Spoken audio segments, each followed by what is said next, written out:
Hi, my name is Mina Ricky, And I am Lydia Korjuk. and this is Decode REI, Discover your perfect real estate investment match with Decode REI.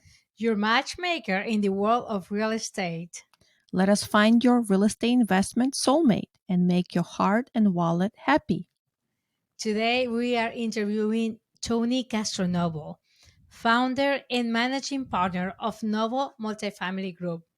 He's a real seasoned multifamily real estate investor with experience in acquisition, due diligence, syndication, capital raising, construction, asset management, and overall asset strategy implementation. He has been investing in 1,150 units, including a combination of general partnership, limited partner, co-GP, and independent ownership. Tony complements his background with a 25-year management consulting career, advising clients on projects portfolio investment management. He holds higher education degree in engineering and construction management. Finally, Tony is the founder of Grit to Growth, a transition and performance coaching business where he helps empower entrepreneurs to live an intentional life by design. And welcome to the show, Tony. How are you? Yes, welcome to the show. I'm doing great. Yeah, thank you both. So before we get into actual interview, I would love to hear one of your funny stories being the owner and operator of multifamily. I'm sure you have many of them. Wow, we're We're jumping jumping right right in, in. huh? Okay. Well, funny is relative. So maybe now I can laugh about it, but I don't know that it was very funny at the Mhm. time. Yeah. But I go back to my very first multifamily property and literally day number 2 of ownership. Day number 1 was awesome. It was a big celebration. I actually invited the seller into the closing table. We did it at the bank and kind of a small town. So the president of the bank was there. My wife was there. It was like a big party. When we closed, we went to the property, took a bunch of photos. I'm like, this multifamily thing is awesome. And then day 2, I get a voicemail. In fact, not just one, I got 12 voicemails, one after another. A tenant somehow got my phone number and decided that now's the time to share all his grievances. And he started to leave me these nasty messages, with lots of F bombs, basically describing to me in graphic detail how every time the neighbor above him flushed the toilet, what he experienced running down the wall. Wow. Yeah. And so that was kind of my entry point into the multifamily space and Class C I apartment love building. that. That's great. I do have a question to follow up on that. So now, day number 2, you're getting all those phone calls and reality sets in. And now there is nobody to turn. You are the owner. You are the responsible one. You finally got it. The question is, were you still happy to be in this space? Were you doubting yourself? What was going through your head? Good question. There was probably a little doubt there. I think the very first thing that hit me was when I was in single family before I went into multifamily, I was self-managing and I got to hand select my residents because every time I bought a property, it was vacant. It was only one unit. It was vacant. We renovated it. We brought in a new tenant that I got to hand select. Now all of a sudden I inherit a group of existing tenants that I did not pick. I did not put in that apartment building. So that was kind of a wake up call. But the bigger wake up call was there's no more self managing. I'm not managing this. I have a dedicated property manager. That is her or their responsibility. And somehow I got to get my phone number off of whatever this guy got my phone number from. That's awesome. That's right. It's all about the team. So, next question that we're going to follow up is whose teams are so important? So, who's in your team? I've got a lot of different teams. I think each time I'm involved in another asset, another multifamily property, it's potentially a different team. Sometimes there's overlap though. So Mm-hmm. I'm in the syndication space. So what that means is that I'm one of many general partners or sponsors in a deal, and somebody's the lead sponsor. So they found the deal, they got it under contract, and they're responsible for building the team. And so I may enter into that type of arrangement. And it's always from relationships. It could be that maybe we worked together on a previous deal, or it could be that maybe we were both co-sponsors on somebody else's deal. And now we're going off and we're doing our own deal together. So there's a lot of different teams, but each one of them is a unique set of folks. And I don't have anybody necessarily working for me. I'm kind of a one person company, but I do have lots of external members on the team as well, from property managers to my attorney, closing agents. There's lots of people externally that I work And with as Tony, well. remind me, correct me if I'm wrong, but I believe you come from the corporate world as well, right? Into real estate, single family, and then multifamily. What can you tell us that has helped you from the corporate world apply now into your multifamily business or lifestyle? So we were kind of joking a little bit, before we got onto the show, the Mm-hmm. yin and the yang. Okay. So I'll tell you my corporate background, yin and yang, is I spent 25 years as a management consultant. And as part of that, I did a lot of program management, project management. So I think that translates very well to Mm-hmm. asset management and running an asset, a P&L, trying to optimize the operations of an asset and make it perform better. But the yang part of that is it's all about relationships. It's people. It's teams, as you just asked the question before. And not just the teams, but also the fact that I've got residents and they're my customers. So that, and then my investors, they're customers too, just in a different way. So I think really focusing on relationships, that's a big part of the real estate space. It's not just buying buildings. Yeah, that's great.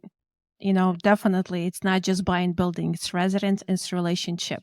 So, with all the team that you have, how do you keep tabs on them? How do you, uh, you know, check on them? So most of my teams, we meet very regularly, usually on a weekly basis. Some teams we might meet even more frequently, especially when we first take over a property. I've had teams where I've met every single day during like contract due diligence Mm-hmm. into the first month or so of operation. And then others where maybe we have like a monthly general partner call, and perhaps there's weekly asset management calls where we're all participating with the property manager and kind of working through more of the day-to-day mechanics. So I'm pretty active. I have multiple assets and attend asset management calls every Tony, single this week. is a non-scripted question, but what happens when you don't like somebody, when you're bumping heads with another team member just because you look at the business differently? And how do you go on to trying to work that out? You know, you're calling out a real problem a Yep. lot of people don't think about, so I love that. I love it because we all start partnerships and everything's, peaches and ice cream. And sometimes it doesn't work We're out the that best way, right? friends, but until, oh my gosh, I want to Mm-hmm. sell. Mm-hmm. Yeah, yeah. I mean, if you can identify that early on before you get into a true partnership with somebody, I think you got to be honest with yourself and real and not just get enamored with the deal itself, but really look at the team because you are going to be in business with them for a number of years.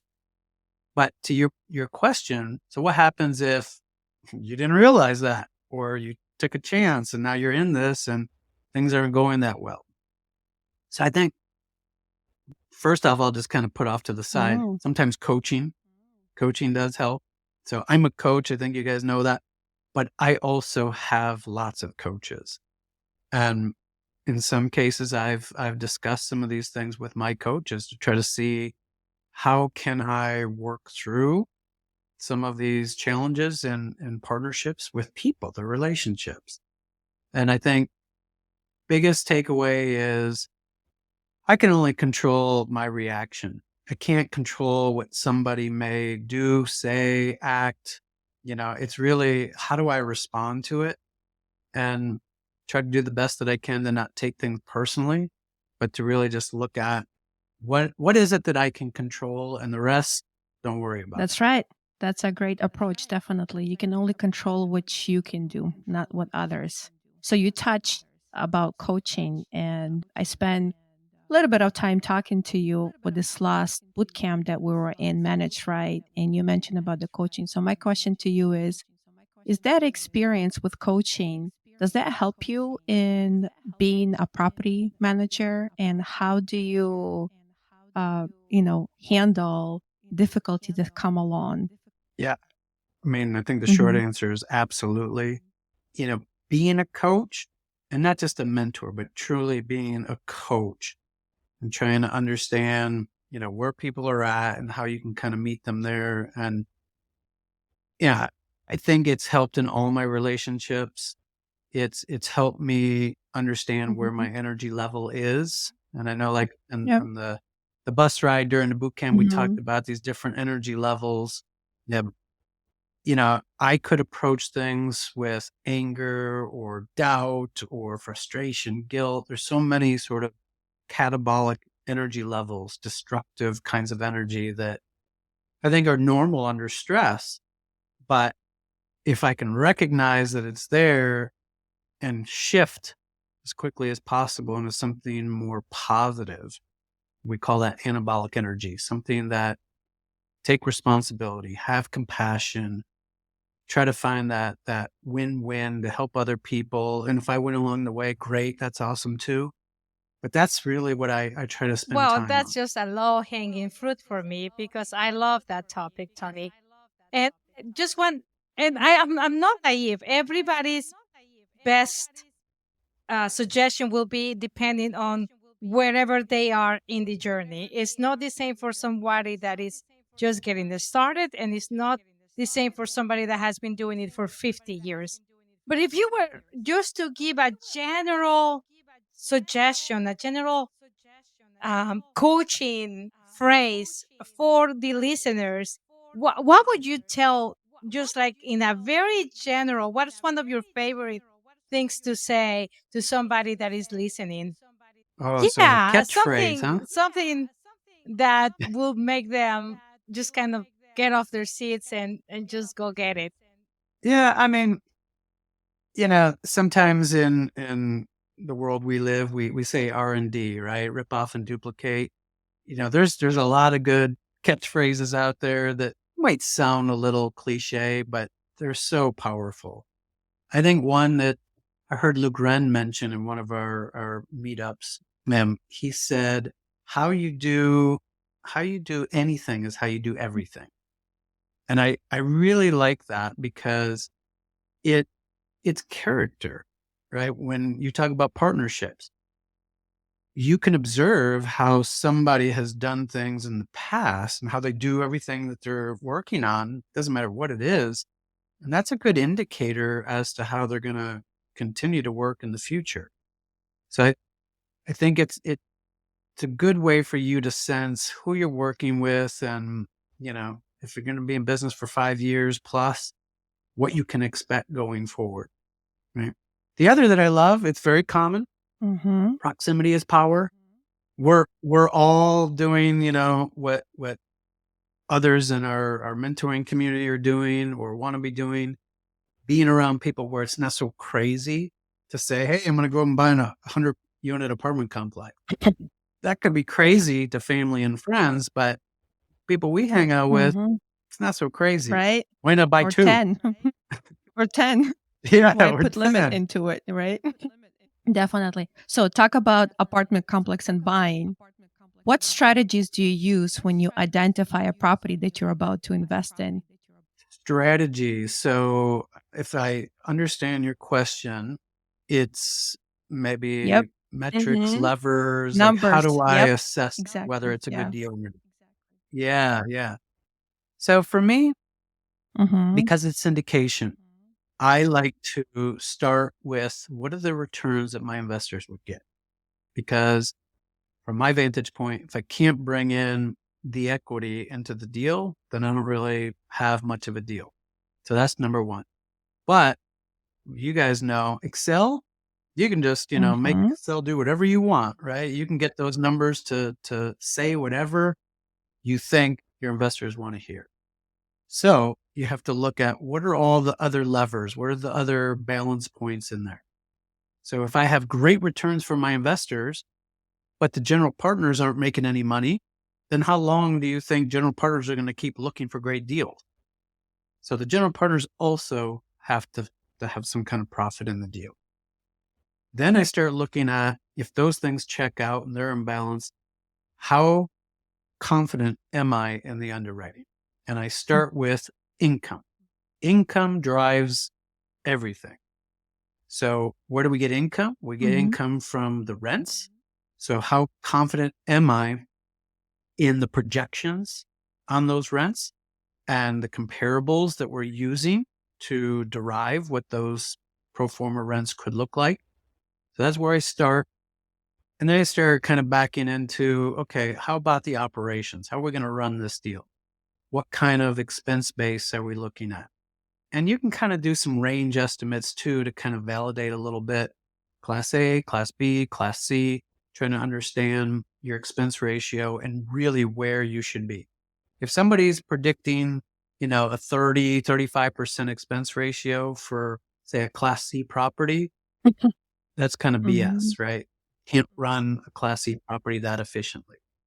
But if it's more like 50, 55%, okay, that's kind of in line with where my experience has been and deals that I've seen in that particular asset Yes, class. Tony, Right.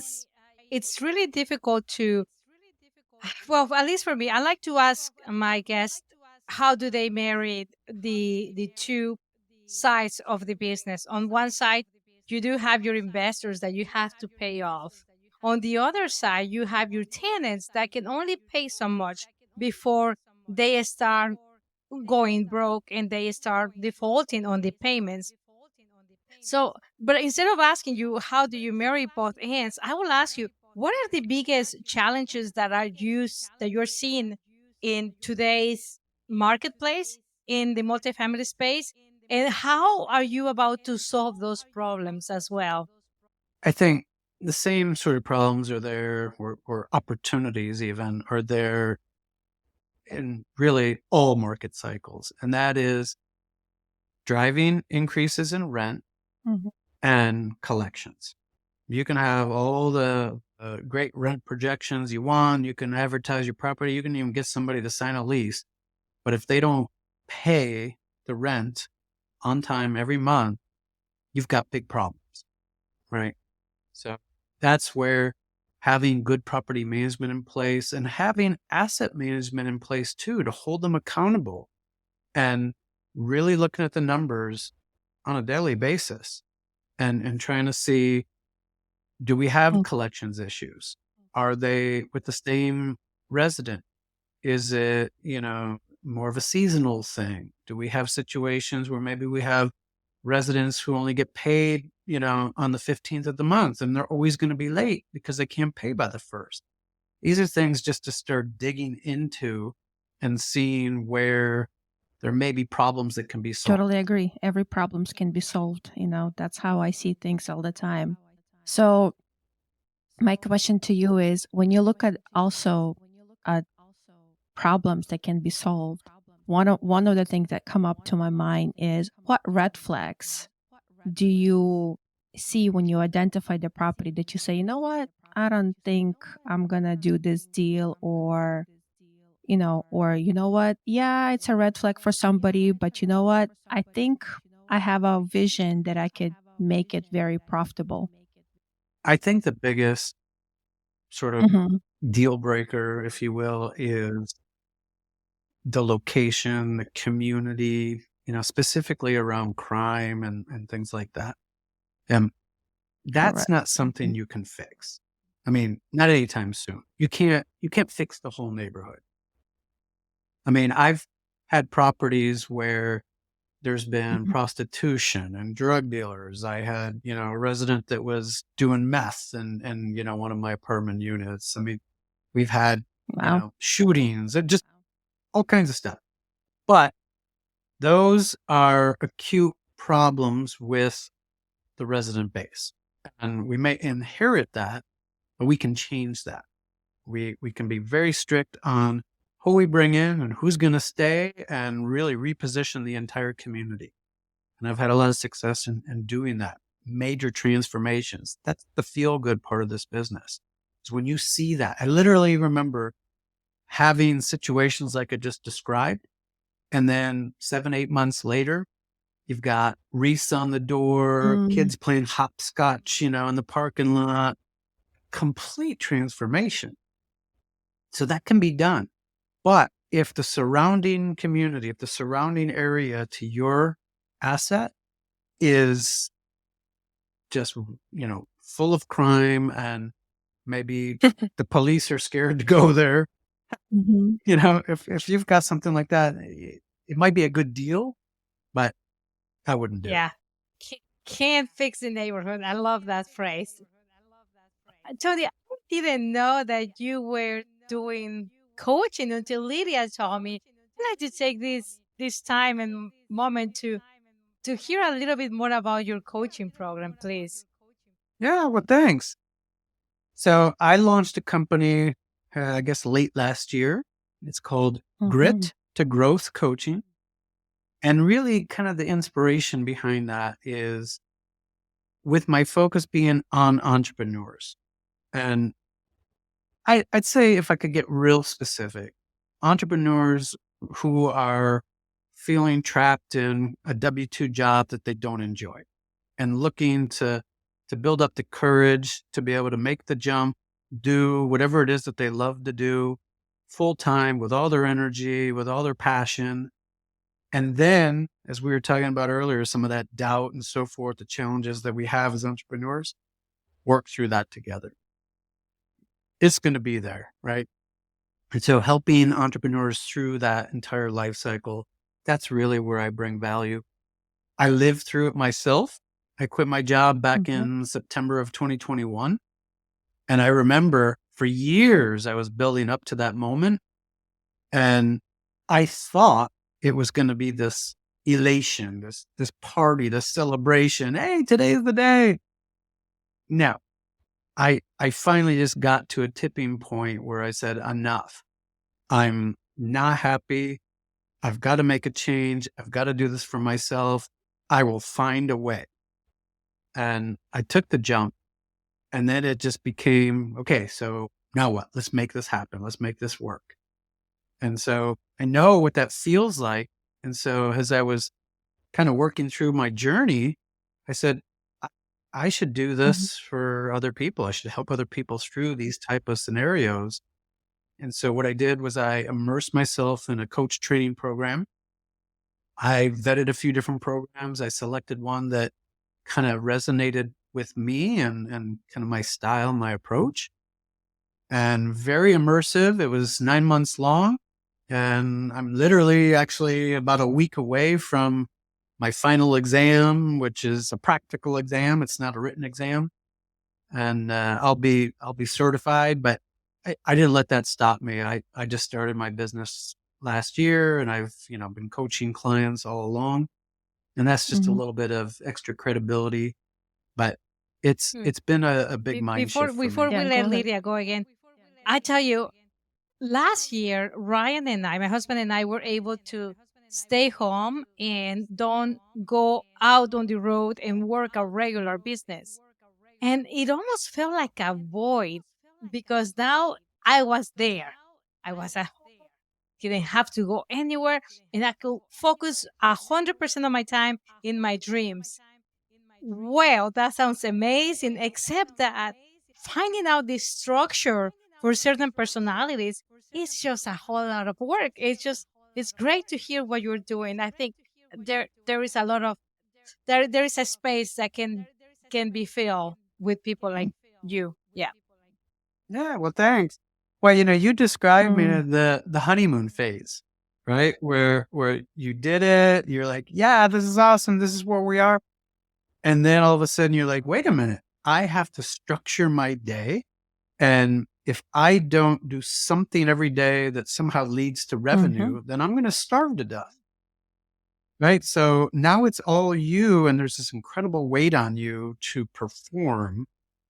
And so choosing what you do every day, every week, every month becomes sort of, I don't want to say life and death, but it becomes whether you have to fill out your resume Absolutely. again. Actually, I this year I work. I have a new boss. It's called the clock, and I allow myself to take a lunch break, and I allow myself to clock out at 4:35 ish, 6 if I'm really progressing at that point, and I don't have to clock in at 8. I rather, be before 9 o'clock sitting down in front of my computer. And I just want to be able to be obsessively efficient with my day. And then I can transform it. But I found that I needed that. Yes. Yeah. But, just, I know we want to move on to another topic, but I think it's important because you are your own boss, you're in control. I think a big realization for entrepreneurs is don't lose sight of why you did it to begin with, right? It's not just about Mhm. trading one job for another job and to be working really hard on that other job, which you will. You're going to work really hard. You said the word efficiency. There's a level of efficiency, but part of it is you're designing your life, right? As an entrepreneur, you get to choose.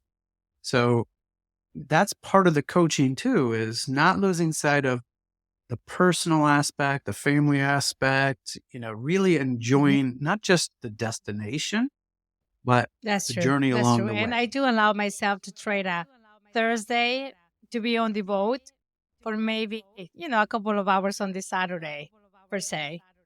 Yeah. Yeah. You deserve it. Yeah, definitely. The freedom of being self made and an entrepreneur and working for yourself. Since you're a coach, I want to ask you a question to all of our listeners. And mostly all of our listeners probably trying to get into real estate but have full-time job. What advice would you give them that somebody that's working full-time and there's no way they have, they have family, they have life happening and they're trying to get into multifamily? What advice would you give them? I think a few things. First off is don't wait. You have to take action, even if it's small. If you start Mhm. developing habits, we talked about waking up one day and being an entrepreneur. Well, you got to start developing some habits along the way to prepare you for that time, right? So maybe part of it is that you get real comfortable analyzing deals. And if you're working, maybe you can only do one or two deals a week.